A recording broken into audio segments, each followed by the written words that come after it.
short is based on my own experience. It's my most autobiographical book. I was very short. I was the shortest kid in my grade, from kindergarten all the way to 7th grade.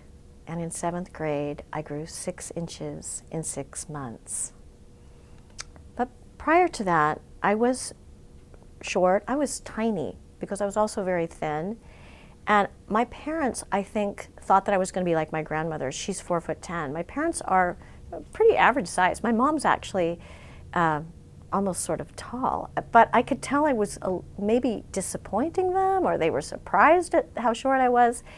So the summer of 5th grade, my mother saw in the newspaper an advertisement saying they needed children to audition for a play at the University of Oregon. And I'm not musical at all. I'm going to admit it. I took piano lessons, and after a year, and there's a version of this in the book, the piano teacher that I was taking from, she called my mother and said, I cannot take your money anymore. She's not progressing on any level.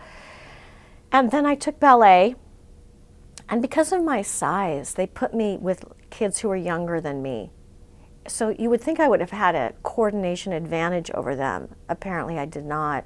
And I was not asked to go into the next ballet class. So I think my mother had ideas about me being a performer, and I was letting her down, I'm not sure. But she insisted I go to this audition and take my little brother with me. And my little brother has a beautiful singing voice. He's very musical. And we went to the audition. We had to sing Somewhere Over the Rainbow. I knew I couldn't sing it, so I asked if I could sing This Land Is Your Land. Anyone can sing that song. You can talk that song in a dramatic way.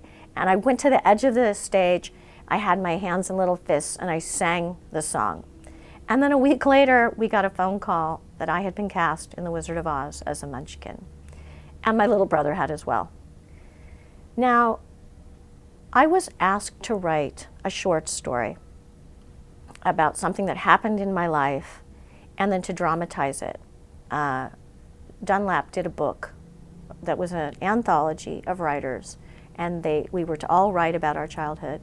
And I wrote about being in the play, and I really enjoyed writing that short story. And when I finished, I read it aloud to my mother, and she looked at me and said, "Well, keep going. I need to hear more." And my husband had walked through the room, and he said, "I want to hear more too."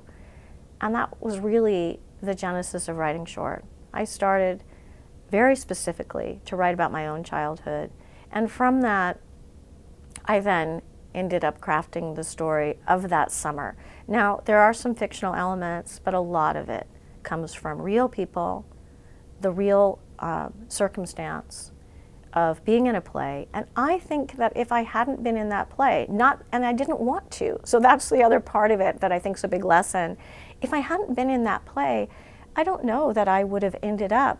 I'm the first woman to direct a live action movie for the Walt Disney Company. I directed a movie called The Big Green. It's a soccer movie. I've directed television commercials. I've worked in film and TV, and I'm a novelist. I don't know if I would have done any of that. I got yesterday, I'm traveling right now, and I got a message yesterday. I should have printed it out. My book Shorts has only been out for a very short amount of time. And I got a message yesterday from a woman whose daughter, because of a physical condition, so she wasn't born with dwarfism, but because of a physical health condition, she has not grown in 4 years.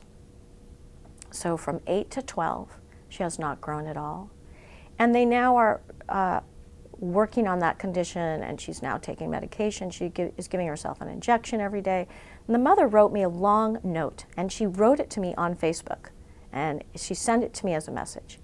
And she said, "We came out of the hospital, and my daughter, who has had a very difficult time, wanted to get a book. And we walked into the store, and there was a display, and it said short. And that is her issue.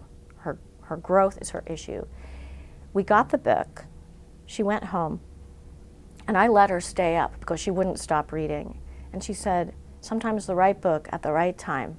I have to be careful I don't cry when I talk about it. It was the things she needed.